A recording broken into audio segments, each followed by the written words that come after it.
حمص وسوداني وسمسم عشان اعمل حلويات المولد ان شاء الله. السلام عليكم ورحمة الله وبركاته. اللهم صل وسلم وبارك على سيدنا محمد وعلى آله وصحبه وسلم. يوم جديد، والنهاردة بقى يوم حافل. هنروح كذا مشوار، وهنروح للدكتور السنان وبعدين هرجع أطبخ. والصبح أنا صحيت بدري. وقبل بقى ما ابتدي معاكم الفيديو، ما تنسوش بقى تحطوا لايك وتعليق جميل منكم واشتراك في القناة لو لسه ما اشتركتوش. ونبتدي الفيديو ونقول بسم الله. طبعا الصبح انتوا عارفين بأكل القطط واسقي الزرع، وبعدين بصلي وبعدين بقرا قرآن، وبعدين لبست ونزلت انا وفرح عشان كان عندنا مشوار للدكتور بتاع السنان بتاعها. كان بس احنا رحنا قبل المشوار ده، رحنا البنك وبعد كده خرجنا من البنك رحنا للدكتور. والدكتور السنان قلت لكم في شارع بنك مصر، والدكتور والله العظيم ممتاز جدا يا جماعه.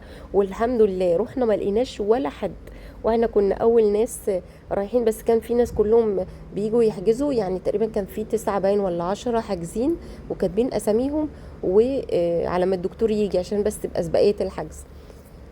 المهم نزلنا من عند الدكتور، وبعدين قلت بقى ان احنا هنروح فتح الله. النهارده كان حر شويه، او جايز انا اللي كنت تعبانه فما كنتش قادره، بس رحت فتح الله عشان اجيب شويه حاجات، وتعالوا نشوف هنعمل ايه.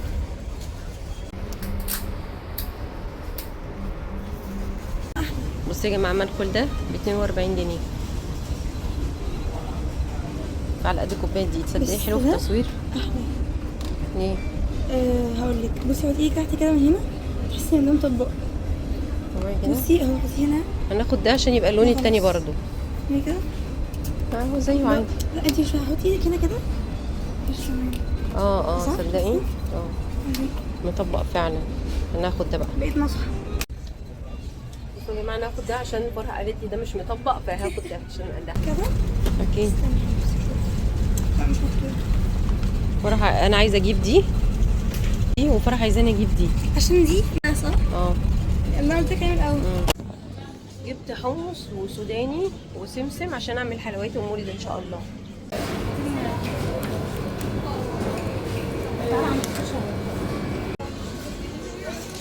مستنيه الفراخ ايه. بس يا جماعه انا خلصت ومروحين بقى. روحت البيت وبعدين رحت بشرب بصلايه وطماطمايه وكان فص ثوم وفلفلايه، وحطيت عليها ملح وفلفل اسود علشان اتبل بقى الفراخ. وكمان لصينيه البطاطس قلت اعمل صينيه بطاطس كده سريعه، ومش هعمل رز معمر، هعمل رز بالشعريه.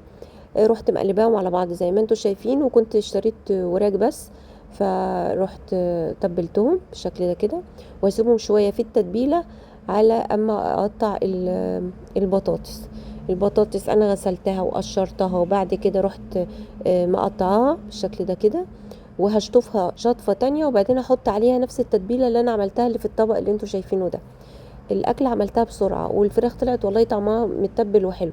انتوا عارفين الوراك بتكون يعني بتشرب التتبيله بسرعه اكتر كمان من الصدر، من صدور الفراخ. يعني ما تتخيلوش انا طبخت الساعه كام. يعني على ما رجعنا البيت كانت الساعه تقريبا 4، انا طبخت الساعه 4، اكلنا الساعه 6 حاجه زي كده. وقطعت البطاطس وهروح اغسلها، وبعد ما غسلتها هحطها بقى في نفس الصينيه دي، والصينيه دي تدخل الفرن. مش هحتاج بقى ان انا احط عليها ورق فويل ولا حاجه عشان هي ليها غطا، والغطا بايركس، والصينيه بتدخل الفرن بالغطا بتاعها عادي وبالمقابض، لان المقابض معدن. حطيت التتبيله اللي هي البصل والطماطم والحاجات اللي عملتها في الاول، وبعد كده حطيت زيت وعلى عصير الطماطم. انا حاطه معلقه صلصه وملح وفلفل، وهقلبهم مع بعض، وهحط شويه صغيرين على الطماطم، سوري على البطاطس. وتعالوا بقى نشوح الفراخ بتاعتنا على نار عاليه، عشان انا بحطها متشوحه. في الوقت ده انا فاتحه الفرن على اعلى درجه حراره علشان يسخن قبل ما ادخل صينيه البطاطس. سخنت شويه زيت كده في الطاسه، وبعدين هشوح بقى الفراخ على اعلى درجه حراره. بشوحها الاول على الناحيه اللي انتوا شايفينها دي، والناحيه اللي فيها العظم بشوحها بعد ما التانية تاخد لون. اول ما تاخد لون بقلبها زي ما انتوا شايفين كده،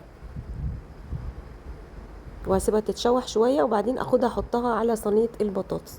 والفرن زي ما قلت لكم انا فاتحاه على اعلى درجه حراره عشان يكون سخن من قبلها. تعالوا بقى نحط الفراخ كده على الوش، وهنحط عصير الطماطم. وانا مطلعه نص كوبايه شعريه زي ما انتوا شايفين. هعمل النهارده رز بشعريه زي ما قلت لكم. ورص الفراخ بالشكل ده كده. اكله سريعه ما بتاخدش وقت. وعايزه اقول لكم زمان يعني قبل ما اتجوز وبعد ما اتجوزت وقعدت فتره طويله كده، لو خرجت ما بطبخش، نجيب سمك مشوي ناكل تونه. لكن دلوقتي خلاص بقيت اخرج واجي اطبخ عادي. هوريكم سمير عشان اكيد وحشكم. كنت انا بروق الاوضه فهو كان قاعد كده تحت التسريحه، فقلت اوريكم سمير. وبعدين دخلت بقى عملت الرز، حطيت الزبده وبعدين حطيت نص كوبايه الشعريه بشوحها لغايه لما تاخد اللون الذهبي الغامق او البني شويه كده بالشكل ده كده. نرجع بقى تاني لحكاياتي. لما كنت بخرج اول ما اتجوزت وقبل ما اتجوز زي ما قلت لكم ما كنتش برجع اطبخ خالص، كنت برجع تعبانه ومش قادره. وكان الاكل ليه ميعاد معين. دلوقتي بقى مش عارفه الدنيا اتغيرت، بقينا ناكل الساعه 6 7. فقلت خلاص انا لما اكون نازله هاجي يعني اطبخ عادي في اي وقت وناكل اي وقت. وانا اصلا كده كده تقريبا ما بتعشاش، فدي تعتبر الوجبه الرئيسيه بتاعتي، ولو اتاخرت مفيش اي مشكله. وبعدين بقوا متعودين معايا في البيت، يعني بياكلوا في الوقت اللي انا بكون مجهزه فيه الاكل. بعد ما شوحت الشعريه واخدت اللون الحلو ده نزلت بالرز. والرز بيكون رز مصري مغسول ومنقوع من قبلها، منقوع لازم يكون منقوع وعشان يفلفل ويستوي بسرعه، وبياخد نفس مقدار الميه. لو الرز منقوع مع الشعريه بياخد نفس مقدار بتاعه، يعني كوبايتين رز هياخد كوبايتين ميه لو كان في شعريه، والشعريه بتاخد نص كوبايه يبقى كوبايتين ونص ميه. انما لو كان الرز ابيض لوحده ومنقوع بتقللي ربع كوبايه من الميه عن مقدار الرز ده. حطيت الملح حطيت الميه وهقلبهم وهسيبها بقى، اسيب الرز يستوي كده على مهله. وعايزه اوريكم المشتريات اللي انا اشتريتها في اخر الفيديو، لان في حاجات برضو ضايقتني لما جيت فتحت الحاجه بصراحه. فاستنوا بقى اخر الفيديو عشان تشوفوا المشتريات مع بعض، لان مش كل حاجه انا صورتها في السوبر ماركت. شايفين بقى الرز مفلفل بسم الله ما شاء الله حلو ازاي. والفراخ بقى لما استوت تقريبا هي وصينيه البطاطس قعدت ساعه، فانا رحت طفيت بقى عليها من تحت وشلت الغطا وفتحت الشوايه علشان الفراخ تتحمر. والرز كده خلاص ما شاء الله استوى وكمان الفراخ اتحمرت. تعالوا بقى نطلع الاكل بتاعنا واوريكم الفراخ الحلوه الجميله. صينيه البطاطس بفراخ شايفين بقى شكلها تحفه ولونها وريحتها. عايزه اقول لكم يا جماعه لو ما بتحطوش فص الثوم مع حته فلفل صغيره خضره كده يعني فاتكوا كتير. جربوه هيعجبكم قوي، بتدي ريحه حلوه. ريحه الصينيه بتكون مفحفحه كده وجايبه لاخر الشارع. ده الرز المفلفل بتاعنا، واي حاجه وقعت على الكاونتر او البار يعني انا اكلتها عادي. بصوا بقى الفراخ ما شاء الله. اكلنا بقى وضبت المطبخ. وتعالوا بقى بعد الغدا هوريكم المشتريات بتاعه السوبر ماركت. بصوا بقى صينيه البطاطس ما شاء الله تحفه سخنه، بس عايزه اقول لكم ماسكه نفسها في نفس الوقت دايبه، ما تفهموش ازاي يعني ازاي. بصوا بسم الله ما شاء الله دايبه. تعالوا بقى اوريكم نيلي اما بكون حاطه الاكل. بصوا بقى بتحسسني بتأنيب الضمير لما بعمل الاكل، مع ان انا اكلتهم قبل ما احط الاكل، يعني قبل ما انا اخد طبقي انا اكلتهم. بس طبعا لازم يدوقوا من دي، فعشان يدوقوا من دي لازم بغسلها لهم. وانا باكل بروح بقى اغسل بقى من الفراخ بتاعتي او اللحمه اللي ما تكون فيها صلصه ولا اي حاجه ولا بصل ولا توم عشان اكلهم. تعالوا بقى نروح بسرعه نشوف المشتريات بتاعتنا بعد الغدا. جبت الفوطين دول عشان ابقى اصور فيهم وصفات رمضان. تعالوا نشوفهم مع بعض. 37 جنيه الواحده. بعد كده لما نفتحها بسم الله الرحمن الرحيم.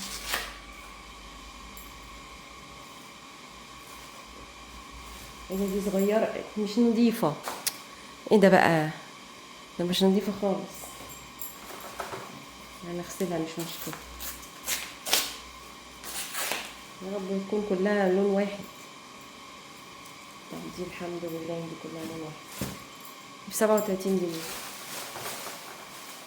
جبت يا جماعه مفاجاه، منخل صغير. شايفين على قد كوبايه. حلو قوي، عاجبني. حلو قوي، هيكون حلو جدا في التصوير. دي اللي انا وريتها لكم. تعالوا نشوف ونقول بسم الله كده. دي بتاعت التارت وحاجات تانية كتير، هعمل لكم بقى بيها حاجه تانية خالص غير التارت. كل واحده فيها 2.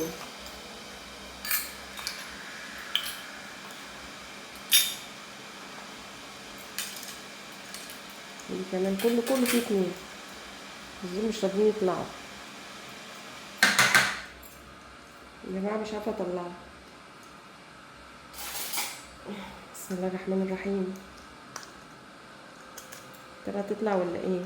ما انا عارفه.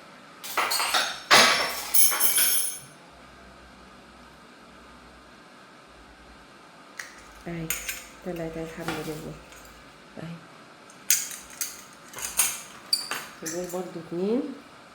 كلهم حلوين بصراحه. انا جبت ده عشان فرح قالت لي هاتيه، يبقى كنت هجيب الشكل الباكت اللي هو كان كله كده، ففرح قالت لي نجيب المتنوع احسن. تعالوا بقى نشوف الكيس التاني. قبل ما نشوف الكيس التاني اقول لكم انا اشتريت لنفسي ايه. ده عشان ايدي جليسولين، ولبان لازم اكل لبان، ودي حلوه دي على فكره، حلوه كويسه.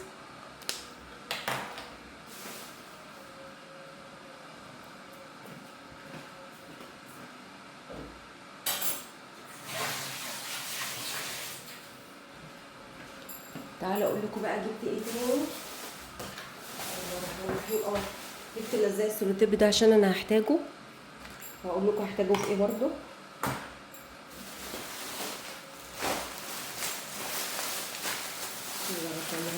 جبت ربع كيلو كريم شانتيه، ربع كيلو وسكر عشان حلاوة المولد، وحمص عشان اعمل بيه حلاوة المولد، حمص تاني عشان يكون نص كيلو عشان اعمل نص كيلو، وسمسمية عشان حلاوة المولد برضو، وفول سوداني برضو عشان حلاوة المولد، والنشا دي عشان وصفات كتير قوي هعملها، وكمان بودرة الكاسترد دي افتحها كده عشان تكون جاهزة معايا لما اجي اشتغل.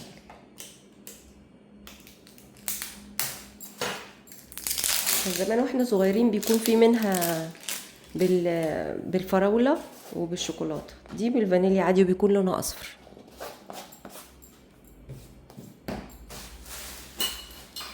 بس يعني معايا الحاجات اللي انا اشتريتها، وطبعا ده المدخل اللي انا اشتريته كان ب17 جنيه من راس البر، هينفع برضه.